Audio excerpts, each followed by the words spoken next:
Hey, what's going on, everybody? Welcome to another episode of the Henotic Path Podcast. My name is Joshua. Today, we're going to talk a little bit more about the 7-hydroxy stuff, my journey, where I'm currently at with it, some more about whole leaf kratom, how I'm using that, and my plan to wean down off the kratom and get off all opiate-like substances completely. I want to talk to you about a very interesting thing that I noticed this morning. So funny. Something I had missed for 8 years, 7-8 years have gone by, and I did not notice this thing, and it was sitting right in front of me, and I noticed it today. So really excited to share about that. But first, I want to thank the sponsor of this podcast, Henotic Hemp. Henotic Hemp is a CBD company that I started back in 2021. We offer a whole line of cannabinoid-based supplements, mixing cannabinoids with vitamins, herbs, adaptogens, even mushrooms.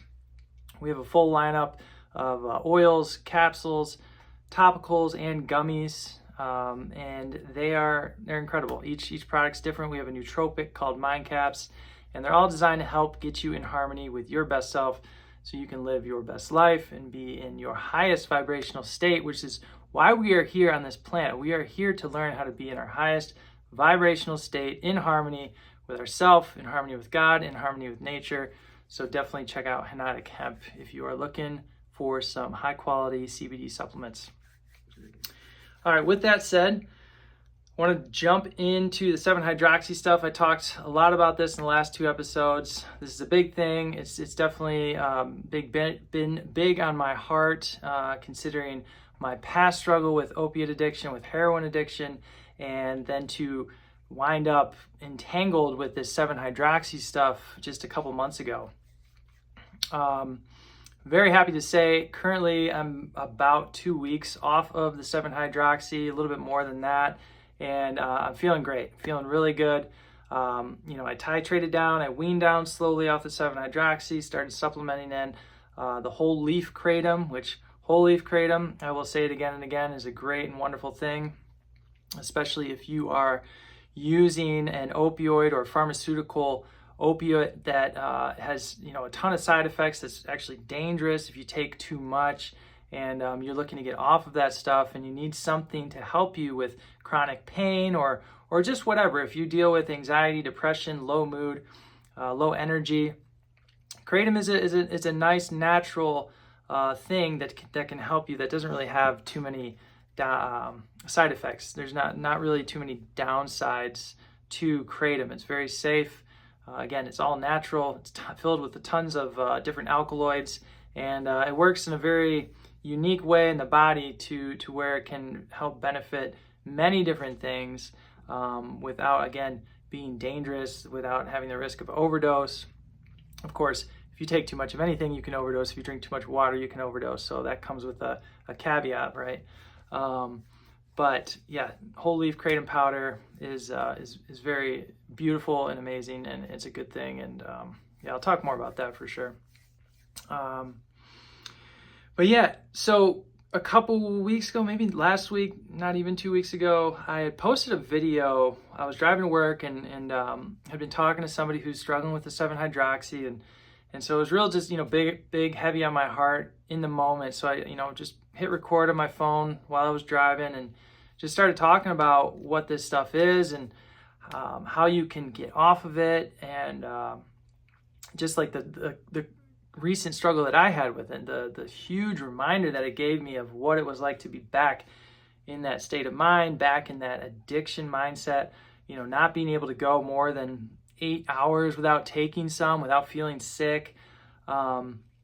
Just real quick, so an example with the 7-hydroxy stuff, I couldn't go more than 8 hours, and I would not miss taking some. I would not forget. Like, I was taking it every couple hours. With this kratom, the whole leaf kratom, yesterday, I completely forgot to take it. I just totally forgot to take it. And I'm not kidding. It was 9 o'clock at night. I had taken a little throughout the day, but I just didn't remember to take it. So it's a very distinct distinction, very distinct distinction between these two chemicals, these two products, right? Kratom's not a chemical; it's a plant. 7-hydroxy is a chemical. One, very, very addictive. I'm not forgetting to take that. There's no way that I'm gonna miss it, right? Kratom, on the other hand, it's like, yeah, I forgot to take it. It was like, you can take it or leave it. Super different. So, just wanted to make that point real quick. But yes, so I was driving, recorded a video, and I posted the video on social media, and I got a little bit of interaction. One person wrote a comment on Facebook, and they said, "Why did you take it in the first place?" And that it stopped me, because I hadn't really thought about, like, why did I take this stuff? Why did I jump back into that? Like, I knew the risks, I knew what it was, kinda, not fully. I didn't fully understand it. Maybe I was, deceiving myself, which is very possible. But they asked, why did you take it in the first place? And there's a couple reasons for that. The first reason is I took it because I wanted to take it. I wanted to have a good time. I wanted to relax. I wanted to let loose, let my hair down, have some fun. I was going to a music festival, I just wanted to have a good time. It had been a long year. This year's been a long year, a lot of ups and downs, just a lot of stuff. Just like, when things should go right, they go left, and it's just like over and over and over again. It's just like, all right, I'm going to have some fun. I'm going to take this stuff. The plan was to only take it for a couple of days and then stop. That didn't happen. That's okay. I'm not ashamed of taking it. I'm not ashamed of wanting to take it. There's a book. I should have got this guy's name before I started this episode. Some scientists think that seeking an altered state of mind, desiring to be intoxicated, is the fourth evolutionary drive. Okay? Now, this can be observed obviously in humans. We are creatures of constantly wanting to escape our, current state of mind, right? A lot of people take drugs, drink alcohol, but you also see this in nature. Jaguars will eat the ayahuasca vine, monkeys, elephants will break into breweries and drink the beer, the liquor, and they'll get drunk. Dolphins will literally get together in a circle, and they'll pass around a puffer fish. And I don't know how they do it, but they pass around a puffer fish, and it gets them high. Okay, so this desire to be in an altered state of mind is not a moral downfall. It's not a weakness of character. Okay, it can become a problem for sure easily if you take the wrong thing and you take too much of it too often. Definitely can become a big problem. It can become an addiction and rule your life. But the root desire to experience an altered state of mind, I do not believe that is a bad thing. And I think, like these other scientists believe, that it may just be a natural part of what we are, what consciousness is, in exploring itself and in seeking different mindsets, different frames of mind, different perspectives, because depending on the thing, the substance, whatever, it can alter your perception and your perspective greatly, to the point where you're able to problem solve, or you're able to see yourself in a different light and see a situation from a higher perspective and maybe heal that situation, right? This is very common with things like psychedelics, plant medicines. They give you this higher perspective where you almost are outside of yourself, and you can look down on the things, that argument you had with your mom, or the way you treated your girlfriend, or what's going on between you and your boss, and he's not giving you a raise and you think you deserve a raise, and you can get outside of it and look at it and be objective and clear and see, oh, okay, I understand. And in that moment of understanding, that's where the healing takes place. When the when there's a genuine shift and you understand the truth, or maybe a closer angle to what's actually the truth, that gives you, it's like freedom. It's like, oh, I'm released from these shackles of thinking, these shackles of belief around this situation that I thought was this way, but it's actually this way, and it's okay. It's all right. Right? You know, it can be very, very simple. It's just, oh, I just need to stop being a jerk. Like, I'm a jerk. Oh, wow, what a realization. Like, you know, I'm always trying to get the upper hand on people in conversation and always trying to get a better deal on somebody in business. And it's like, I'm being a jerk. And it's just like, oh, and then you can change and you can shift. And it's super easy, right? Not super easy, but at least you see it. And it can be simple. It can be much simpler than we make things, right?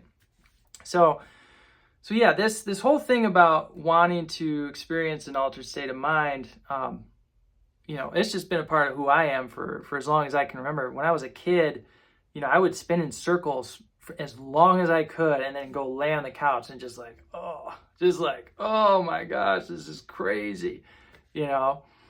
And yeah, it is what it is. It is what it is. So I'm not ashamed of taking the 7-hydroxy in the first place. Another thing that I think is probably the bigger reason, the more important reason, is that there was something in me that was not done learning about that part of myself. My subconscious was not finished learning whatever it needed to learn about this part of me that seeks to escape, right? Because that's what I'm doing. When I'm taking something like 7-hydroxy or an opiate or even the kratom, you know, I'm seeking to escape my current mindset, you know, my current feelings. So there's something there that I have to find, I have to look at, I have to bring out into the light. There's something in me, some part of my shadow that has not fully been healed or looked at. And I had to go back in, and I had to be reminded of what it was like to be in that place again. Okay. And because of this recent experience, I now have such a more solid understanding around what the addiction is and how it works and how to help people, actually. Because I have this tool, this technique that I use to get off of the 7-hydroxy. And I've used it to get off of kratom 6 times now or something like that. And I'm doing it again now. So I'm on the kratom now, right? Taking that. I've made a plan. I'm making a plan to wean down off of the kratom, and I'm going to be off of the kratom. My goal is to be done with kratom by mid-October. And then, like I said in the past 2 episodes, I'm going to go 2 years without taking anything. I'm just going to say 2 years, okay? You can get frustrated with me for saying 2 years. And why not just forever? Well, I'm just going to say 2 years. It is what it is. And the reason for 2 years is because it takes 18 months, a year and a half minimum for the mind, the body to reset for the, what is it? Like dopamine, serotonin, your endorphin, like system, everything that, you know, is linked to, you know, your opioid receptors being stimulated. It takes a long time for that part of the being, the part of the self to reorient and realign and get back into homeostasis. So yeah, it's just saying 2 years, but you know, probably gonna be longer. We'll see. Might add alcohol into that. Not gonna drink for 2 years. We'll see about that too. But yeah, I think the reason that I took it was, mostly because there was something in me that needed to be reminded, and something in me that needed to learn a little bit more, so that now I can really try to help people. Because before, even though I had gone through my whole addiction in my 20s with the opiates and the heroin and stuff and the pills, I just never felt like I had anything to offer for some reason. You know, I'm sure that I did. I know that I did and do, but it wasn't activated in me to actually want to help people. So I'm working on putting together, a PDF or some kind of course or something to show people the technique and to help people understand, you know, how to beat their own addictions, right? How to face their own shadows and beat their own addictions to different things, not just opiates, but all kinds of things. So So yeah, stay tuned for that. I'm working on that. That's going to be something that I roll out eventually. But yeah, so the thing that I noticed today. So I've had this shirt since 2018. I'll give you a quick backstory on it. I was at Bonnaroo Music Festival down in Tennessee. It was 2018. It was my very first music festival ever. It was Saturday night, biggest night of the festival. Eminem was the headliner. Growing up, I loved Eminem like so much that when I moved to Michigan, I went out and bought like all of these ethnic clothes to try to like, dress like Eminem, wear do-rags and all in the whole nine. I thought I was going to be a rapper. I was writing raps. Like, I was really into Eminem, really, really looked up to him. And I had never seen him perform, never seen him live. So we're at Bonnaroo, Saturday night. Eminem's coming on. I time everything perfect, so I'm feeling absolutely incredible. It's just like one of those things that, once in a lifetime, once in probably multiple lifetimes, feelings, experiences that you can get. And, obviously it's huge. It's the main stage at Bonnaroo. It's packed. I mean, who knows how many thousands of people were there? Probably 40,000 people just alone at that stage. About halfway through the set, maybe, I noticed a guy over to, I think it was to my left, and he didn't have any clothes on. And, I noticed that, and, my group noticed that, and everybody else was noticing that because this guy's naked. He's naked in the middle of this, festival, middle of this, huge crowd of people. And something in me just really wanted to help him. Like I thought, oh my gosh, this poor guy, he's in trouble. Like he's really in trouble. He's having a hard time. Like somebody needs to help him. And I was like, I'm going to help him. So I totally forgot about the set, totally forgot about Eminem and went over to the guy, started talking to him, trying to get through to him. He was obviously very intoxicated on something. Wasn't super coherent or responsive. He was just kind of in his own world, just doing his thing. And so I took the shirt that I was wearing, I took my shirt off and I gave it to him so that he could, cover himself. And I think I walked him out, tried to get him help, tried to get security and get him to, somebody who could help him get to, a safe spot so he could kind of just decompress and so everybody wouldn't see him naked. And tried my best. Not sure that he got the help he needed. I think he just ran back into the crowd. And, looking back on that, I was innocent. It was my first festival ever. So, very valid to feel the way I felt and to want to help him. I will say now, if I see somebody at a music festival and they're naked, it's just, hey, it is what it is. That person's doing them and they're on their journey. And, as long as they're not in distress, visible distress, okay, just let them be, let them do their thing. They'll find their way. But yeah, so I didn't have a shirt anymore, right? So I didn't have a shirt and the set ended and we're walking out and we're walking by some clothing vendors and walking to this one and, start talking to this guy and kind of telling the story, what happened. And he's like, oh man, well, that was so nice of you. Here, take this shirt. And so he gave me a shirt. It says, it's like a greenish, bluish shirt. It has this kind of cool graphic on the front. It says, "You are the light." And I've had that shirt since 2018. I love it. Today, I'm at the gym. I'm working out. And I look in the mirror. And I noticed that the graphic was way off center. Way off center. And I've had this shirt since 2018, it's, 2025. It's 7 years I've had this shirt, and I never noticed that the graphic was as off center as it is. I mean, it's not way off center, but it's off center, for sure off center,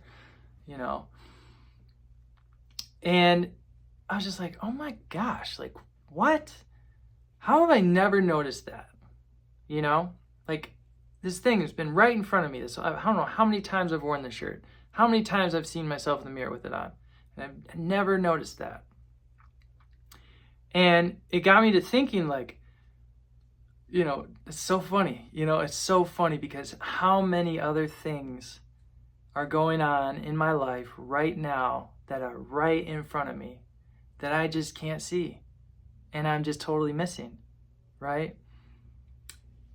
And, maybe the reason I didn't see the way that shirt was till today, because I was supposed to talk about it on this podcast. I have no idea. But there's some really valuable, like, there's a nugget in there, right? Because if we all stop and think about the things, I know this has probably happened to other people. This has happened to me in different ways at different times in my life where it's like, oh, I just didn't even realize, like, that was happening, or that's the way it was, and it was right there. It was so obvious. So I think the more we can notice those things, right? Notice those little things that are off, and whatever. They might be little things, they might be big things. But the more we can notice those things, become aware of those things, and realize that there's stuff going on all around us all the time that we have the completely wrong perspective on, right? Like, thinking about that, realizing that, accepting that, and then realizing that it's okay that we're not seeing it correctly, or that we didn't see it correctly, right? We have this, I don't know what you'd want to call it, a fetish with needing to know the answers to things, even when we know the answers that we're being given are lies. Like, we demand to have an answer. We demand to know. It's like, that's why things like, religion are so popular, because they give people the answers to the biggest things, the biggest questions. What happens when you die? Why are you here? What's really going on in the universe? What's God? And it assures its followers that it has the answer. But that answer might not be correct. And it's okay. Like, maybe it's okay to not know what happens when we die. Maybe it's okay to not know what is really going on. Maybe that's totally okay. Maybe it's fine. Maybe we'll get the answers eventually, but maybe for now we're not ready. And these are all maybes. These are all just hypothetical questions, right? But I think it's like we gotta humble ourselves. We have to take a step back, humble ourselves. If you don't know the answer to something, don't pretend like you know the answer to something. It's okay.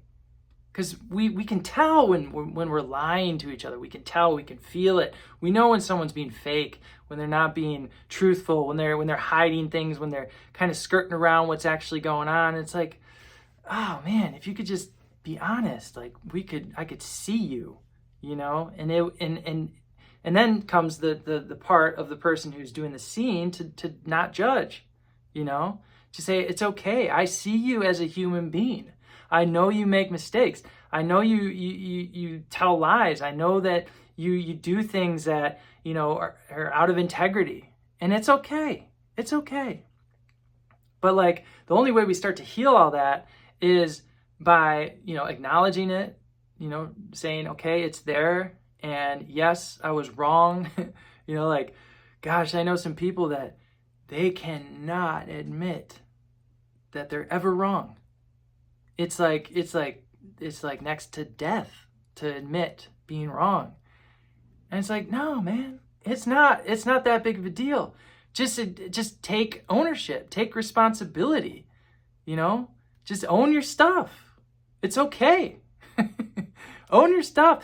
Let go of the shame, let go of the guilt. Like, that frequency, that shame is the lowest vibrational energetic frequency that you can be in.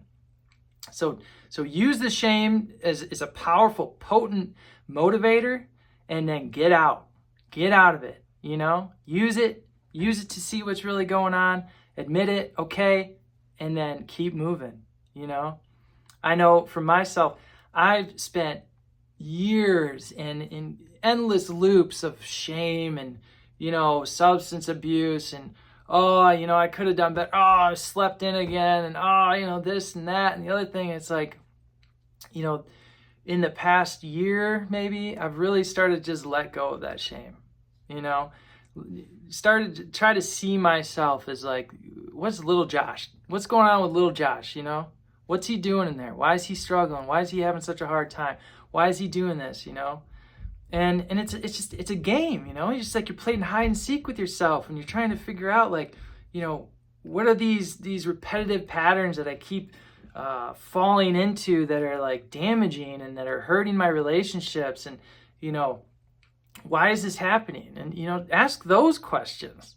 Ask them to yourself. Journal, meditate, pray. Like, it's a journey. It is like I have so much work to do. We all have so much work to do. The work isn't going to end. You're never going to become a fully enlightened being. I mean, maybe you will. Maybe some of us will. That'd be beautiful. That'd be amazing to become fully enlightened, to realize and to rid your shadow, to rid yourself of your ego and the self and all the selfishness would be pretty incredible. And it can be done. There's people who have done this. There's yogis, there's mystics, Yeshua, the Buddha, Maharaji, Ram Dass. He was, Ram Dass, beautiful, beautiful soul, right? If you've never checked out Ram Dass, check out Ram Dass. He's incredible. He changed my life. But yeah, this whole journey that we're on, and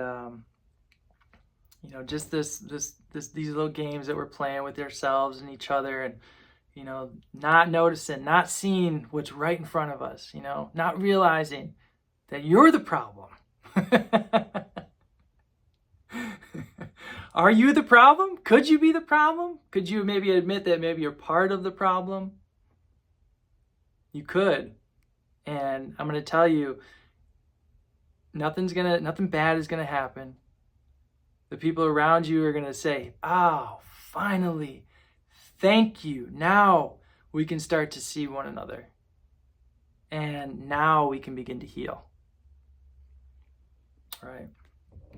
So, yeah, where's your graphic tee, huh? Where's your graphic tee that you're not noticing? I know I got many more in my closet, if you know what I'm saying, right? And I'm going to find them. I'm going to find these things. They're going to come to the surface when I'm ready to see them. So it's like, how do we do the work to be strong enough, humble enough, have enough courage to let these things bubble up, and to really see them, with in truth, to see them with unwavering eyes, to look into whatever it is.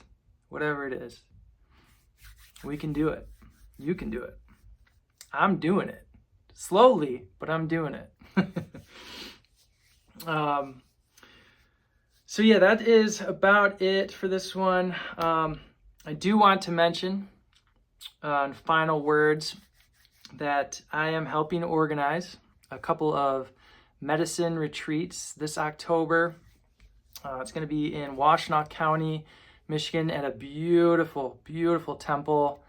If you did not know, Washtenaw County decriminalized all entheogens, all plant medicines, so we can practice in peace and in safety in Washtenaw County. So yes, this October there's going to be 2 retreats. The first one is October 17th through the 19th. The second one is the following weekend. It's the 24th through the 26th, just a Friday through Sunday. There's going to be 2 South American tea ceremonies. If you don't know what that is, text me, message me, look up South American tea. I'm sure it'll come up.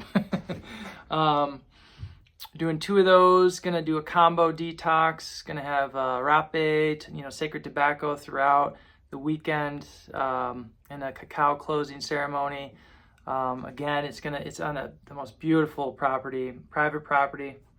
It's going to be, middle of October. The trees are going to be in full bloom, just, changing colors. It's going to be very special. It's going to be a very, very special couple of retreats. I have 2 dear friends coming in from France. They're from Mexico. They live in France now. Both have been facilitating the medicine for over 10, 11, maybe 12 years. Beautiful human beings, married couple, and they serve with the utmost integrity. There's no ego. There's no flashy, showy, trying to get anything out of anything. It's just like they're there to serve. And their medicine comes from a Shipibo medicine maker from Peru who's been making the medicine his whole life. Always makes it the same with just infused with love. And it's a very, very loving, gentle, very high vibrational container that we create together. So I am organizing 2 different retreats. So if you're interested, reach out to me. I'm sure you can get a hold of me somehow. You can text me. My number is 517-580-2845, and I'll send you the questionnaire. You can fill out the questionnaire. You can kind of see, what the requirements are and if you're a good fit. There's very limited spots available for those. So if that's something you've done before, then you probably have a good idea of how it works. If you've never done it before, don't worry. I can walk you through every single step, answer any question that you have about it.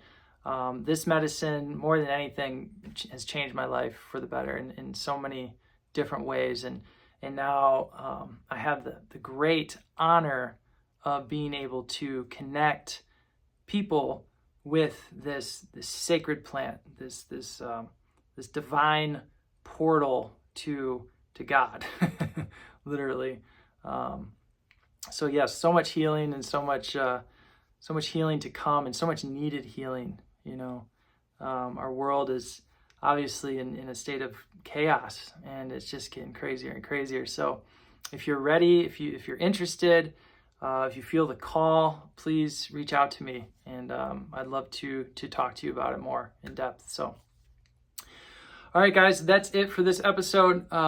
Please, if you got any value out of this, please leave a comment, subscribe to our channel, Henotic Spirit Center. We're definitely trying to make something good here, and this podcast is a part of it. The Henotic Hemp Supplements is a part of it. The Henotic Spirit Center is going to be a physical space where we can gather and have conscious connection, conscious community, and we can really start to heal in a container where there's no judgment. It's like we all got our stuff. Everybody's got their stuff. So, I'm working. Me and my wife are working. My friends, we're all working together to create these spaces to come and to heal and to grow and to get strong, to clean ourselves of the junk that we accumulate, the traumas, all the little things and the big things. That's what the medicines help you do. They help you clean. And the medicine doesn't have to be a plant. The medicine can be music. The medicine can be your breath. The medicine can be movement. So we're going to combine all of those things at different times and in different places, and start to do our part that we're called to do as awakened beings to help others find their way. So, all right, everybody, I will talk to you on the next one. Many blessings, peace, and love.